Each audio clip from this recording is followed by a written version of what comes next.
All right, so today's topic is managing money fears. So the pain point is, do you treat your budget like I treat my diet and be like, we'll do that Monday. And then Monday never comes. Yeah. So I know for us, there was times when we lived and died on a budget. Mm. Very sobering indeed. We would go into a supermarket and we did the reverse. We said, okay, we're going to spend $200. And this is kind of like for a couple of weeks worth of food. This is back many decades ago, not now. And each item I'd put in the basket, I would minus that. So it's kind of like, okay, that's what I have left to spend. And so it's like, okay, I need to put that back. And times were tight. Yeah. So, one, do you have a budget? And have you always had a budget? So we have a budget. We have not always had one. We had to instate one more of a necessity than anything else when Heather quit her job because of health reasons. Sure. But I know for me, budgeting and the fear of finances has always been a big thing for me. Sure. It wasn't until recently I've been trying to let go of that fear, and it's still hard. I look at our bank statements and I'm like, where's it going to be, kind of thing. Mm-hmm. Especially with us thinking about like having kids, buying a house. There's always these things that you're trying to save for, and being pulled in 7 different directions on top of Right. life in general. So fear of finances has been a pretty big mindset in our household. But Sure. a budget helps. But even with a budget in place, I mean, there are days where you're just like, man, it's going to be tight. How are we gonna do this? Mm-hmm. That kind of thing. So it ranges. I know you guys instilled a budget early on for us. Sure. Growing up, just the importance of it. And I've always been try to be a good steward with my money. And, Yeah. it ain't easy. I know we always joke Ooh. about how Lord puts people in our lives where no matter how much money you make, and there's always some person, some family making triple that around you to humble you a little bit. Oh, wait, you're not in the Millionaires Club? Yeah. Because when I go into a group, I am definitely the oddball in the Millionaires Club. Like, I talk about, like, well, yeah, we just kind of went for a beach getaway for like 2-3 days kind of thing. And the person, like, oh, I just bought Guam. I bought my island. Yeah, right. So here's a stat for you. It says 56% of Americans fear their financial futures, and a third are so worried they're losing sleep, according to a new survey in LendingTree. So if you're awake and you're stressing about money, know that 56% of Americans are awake with you Yeah, at the I mean, same moment. it's pretty common. I mean, I know a friend of mine who's been trying to get a new job, and he's been trying to, be financially secure that he can, kind of strike out on his own. And, this dude's been trying for a while, and not for lack of trying. I mean, he's tried for a long time, and Sure. sometimes, I mean, it's difficult that when sometimes you realize that there's only so much you can do. You Sure. know?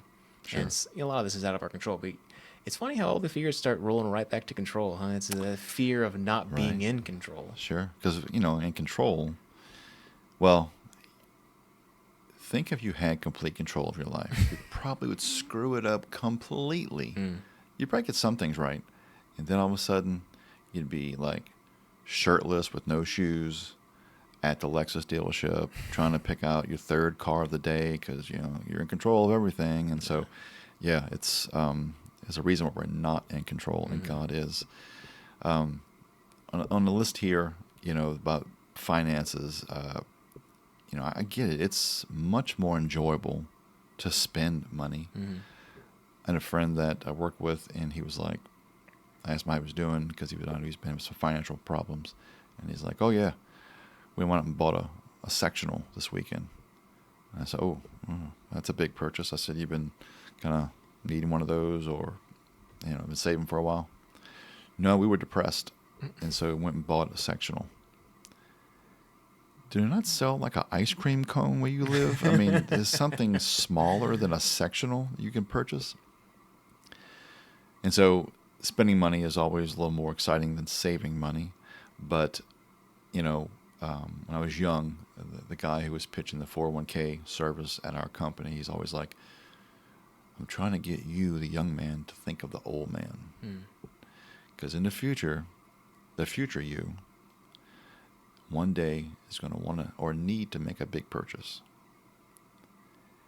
And will they think of the past you in a fond, thankful way?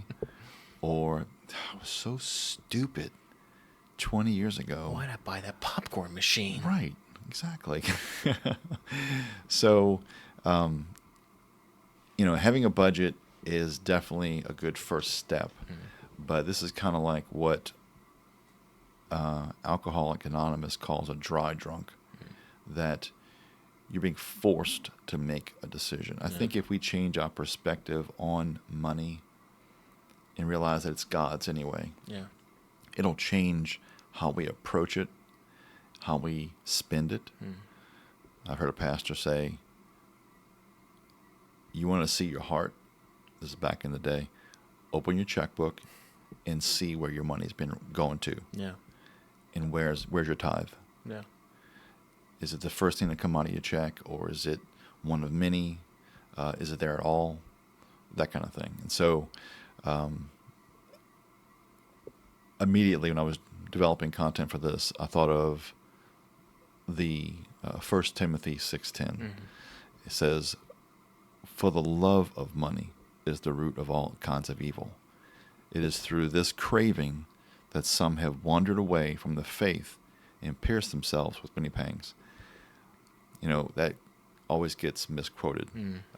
Money is the root of all evil. That's wrong. Yeah.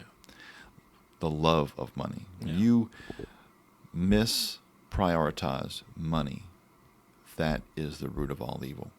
Because you put that on an idol, or on a pedestal, becomes an idol to you, and no amount of money that you make is going to make you happy. Yeah.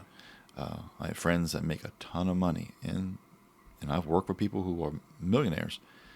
You talk to them, they are worried sick about something else that they're trying to get a bonus, or they're trying to get this car or whatever it is.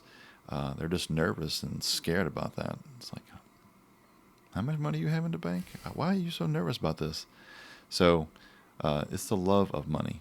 And so I think how we approach it makes a big difference in our lives. Yeah, well, you can approach it in different ways. That's why I think it's very seductive in that way, that it can be an idol in different formats of spending it and not being a good steward with the money that God has blessed you with,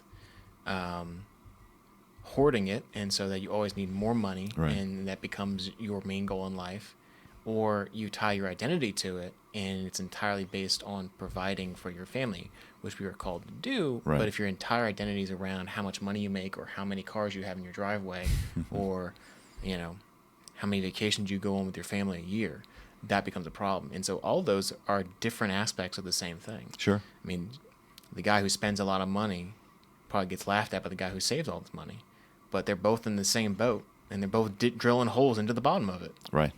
They just don't know it. I mean, if it's a means to an end, and unfortunately, in a culture that loves excess, and people who drive Lambos and have multiple houses and just tons of money get all the headlines, that is equated to success. Yeah, I've made it. I now have a multi-million-dollar house and 2-car garage, Sure, and all that kind of stuff. The guy who was building larger barns for grain was unaware that his soul was demanded that day, the Bible says. So our first verse here is Matthew 6:31 through 33. All right. Therefore, do not be anxious, saying, what shall we eat, or what shall we drink, or what shall we wear? For the Gentiles seek after these things, and your heavenly Father knows that you need them all. but seek first the kingdom of God and his righteousness, and all these things will be added to you. Oh, my goodness. I mean, there's something I got to do for God before I seek something for myself. Maybe that's why we're all struggling with, where we are in life. We kind of like put ourselves in front of God. So if I can just get this, Right. then I'll be happy. Well, I think it goes back to the culture thing. Yeah. I mean, we are bombarded with advertisements and bad advice and everything in between that just tells us, well, if I just get that new iPhone that just came out, if I get this house, if I get this car, then that'll fill that gaping hole in my soul, and that is only a hole that can be filled by God. And I mean that it is all, and like you said, it's all about perspective. I mean, if I turned finding a home for me and my wife into an idol, and that is the be all end all, that's a problem. Sure. If I am penny pinching and trying to save every bit of money, but for my own personal gain and not to glorify God and his kingdom, Right. that's a problem. We don't buy, pardon me, we don't buy new vehicles very often at all. We're a one-car family. And so when we bought one, it wasn't new, it was a couple years old. The guy who was selling it to us, he's like, well, it's not like, you're going to keep this for like 10 years. I'm like, no, we will keep this car for more than just the 1 or 2 years that you're pitching. I have friends that they just love horse trading cars, buying cars left and right, have multiple cars. They have more cars than they do garage spaces. I have a friend that they bought a car, and by the time I saw them again within the month, they had a different car. I said, what happened to the other car? It was too hard to keep clean. The color was too hard to keep clean. So they swapped out to a different car. Wasn't a different color, it was just a different kind of car. I mean, it was a different color, but it was a different type of car as well. No. For me, that's just the side of hell. I mean, having to go through that process of dealing with that purchase, if I could just do that once every 10, 15 years, that'd be great. Yeah. One every 10 to 15 days, that's not my cup of tea. From a practical budget standpoint, obviously Dave Ramsey it's a mixed bag. Sometimes people are like, make fun with his style, but find a program or process that help you save money. I carpool with a lady who actually, it must be a Dave Ramsey thing, envelopes. You have the envelopes, you write, like education or car or whatever, and you put money in those envelopes. And it forces you to do something, I guess, to save that money. Whatever works for you. But not having something is a slippery slope that, no pun intended, you will definitely pay for down the line. Yeah. So as we get ready to start our next segment, we want to make sure that you tune back in. We have a couple of more verses and a challenge for you. So we'll see you on the other side. Uncommon would like to thank today's sponsor, Wilson Technology Group. At Wilson Technology Group, we're not just an IT vendor. We're your trusted business partner delivering exceptional support, innovative solutions, and peace of mind. One call, one team, all your tech issues resolved. Uncommon would like to thank today's sponsor, Viking Mergers. Sell your business? Viking Mergers and Acquisitions can help. With 25 plus years of experience and 800 successful sales, we're experts in securing maximum value. Get your free business valuation now at vikingmergers.com or call 866-592-9467. All right, welcome back to our second segment. We have a couple of points to talk about. So how can leaning on God's promises and seeking his kingdom first bring peace and perspective when it comes to money that feels out of our control? Like, when we do seek the kingdom first, what does that do for us? I think for me, it helps prioritize money where it needs to be. Instead of it being first it's second, third, or fourth on that list kind Sure. of thing. Because when it's first, it dictates everything else. Right. Having the priority be God and His kingdom helps set the tone for the rest of that list. Sure. And so you're not leaving money in this idle position of like, well, it's easy to make it an idol because it's so integral into your daily life. Got to pay the water bill, got to pay the car bill, got all this kind of stuff. Sure. But when you forget that it is, it's all there to glorify God's kingdom, that helps set the cadence of, well, it's not mine to begin with. Right. Thank goodness I know a lot of people. I guess it comes with being old, I guess. But I know a gentleman that he's not a believer, and he is definitely into things. And so he was talking about, I know he buys stuff, sometimes small stuff, and most times big stuff, anything in between. He just buys and buys and buys. And you can tell that it's got this little window. If he has an audience, that's what he craves, to show you that thing. And if you don't respond to that, I must need to get a different thing because not everybody's responding to it. And this gentleman has 43 guitars. Goodness. And so one day I asked him, I said, wow, I didn't even know you played. He said, I don't. What the hell do you need 43 guitars with? I could see me collecting maybe a Fender or a Stratocaster or whatever the styles are. 43 of them seems to be a misplaced use of funds. And this is one example of probably a dozen, 2 dozen things in his life he has like that, whether it be guns or guitars or cars, plural, like 9, 10 cars. Not that in anything wrong with that in per se, but you could tell that he has put that as an idol. Yeah.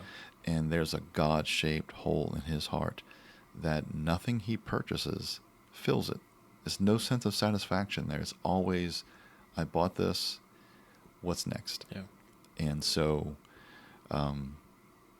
it's about perspective. And so share how you can find contentment in simplicity and generosity, whether you have a little or a lot. And so I follow these two guys. It was a Netflix show. They're the Minimalist or something like that. And they just kind of go through like, hey, if you're trying to scale down, here's some tips. Yeah. When you think you can't, you can. And so we just had we helped someone move from one state to the other. And oh my goodness, the tears that came with just purging things that were probably not needed. Yeah. Were a tremendous struggle for this person.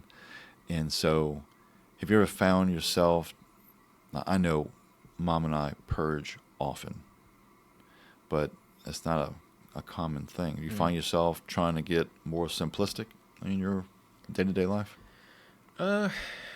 Ish. I think it's difficult if you're not aware of it. I've been trying to be more aware of it now, especially with the culture that we're in, because the culture that we're in right now is, you swipe through TikTok or YouTube, is ads aplenty. Sure.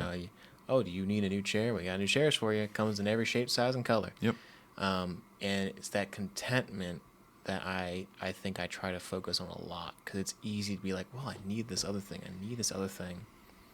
And I sit back and say, okay, where is that desire coming from? Is that coming from an actual need? Like, is it an actual, like, hey, we need a new car. Our car is over a decade old. It's showing wear and tear. We need a new one. Yeah, totally understandable. Or is it, well, my friends just got this new car, and I'm really jealous of that new car. Right. And so trying to find where that feeling is coming from, and it's very difficult because it's easy to blend those wants and needs together. Sure. Especially with the people that you run a crowd with. My life group has many couples in it, and many different stages of either just being married, having their first kid, being pregnant, or having your second or third kid. and it's, I'm surrounded by people who have either bought their house recently. I've helped people move into their house. They've had their house for a while, and I'm sitting here like, man, why can't I get a house? Sure. And so it creates this weird level of jealousy, right? Sure. And you're like, why am I not being blessed in that same way? And so there's all these like little pitfalls of financial worry, whether it's jealousy, it's desire instead of a need. And that's a thing that me and my wife have really been trying to hone down this season, so that, God willing, when we do eventually have kids, that we are in a position that we can provide for them in a financial way. Sure. But it's not easy, and it's definitely not fun. I mean, there's plenty of ads I see online. I'm like, I really would like a new thing. I haven't bought the new thing for myself in a while. It's a new thing. Well, you just said, and we sat down here, that you have an iPhone 13. Apple just came out with its iPhone 15, drastically different. And you got to add, hey, you want to update to the iPhone 15? They texted me. I felt so special. Really? Ah, very nice. Yeah, I think that when you're in the thick of it, like this gentleman has no clue. If I was to go to him and say, why do you have so many guitars? He'd be like, why shouldn't I? It's my money. Why don't you have 48 guitars? Right, it's my money. And therein lies the problem. We think that this is ours to use at our discretion with no holes barred. And that's an odd thing to hear and say. But when you start passing it through the God lens of this belongs to God. How I use that reflects and communicates where my heart is. And so if you're not a believer, I'd imagine that's very difficult to wrap your head around. I wasn't thinking of that before I came to Christ. Yeah. And so, but we're sitting here talking to believers here about be better stewards and overcoming our fear of finances. So as we kind of land this plane, we always have a challenge, and it's twofold. One, take part in engaging with us, leaving comments on either social or YouTube about the podcast. Helps us create content, and also it creates conversation. And the second part is more of a practical. We like to encourage, but also challenge. And so the challenge is sit down and get real about your budget and commit to starting one good financial practice this month. And then share your progress here in the comments with the hashtag faith over fear.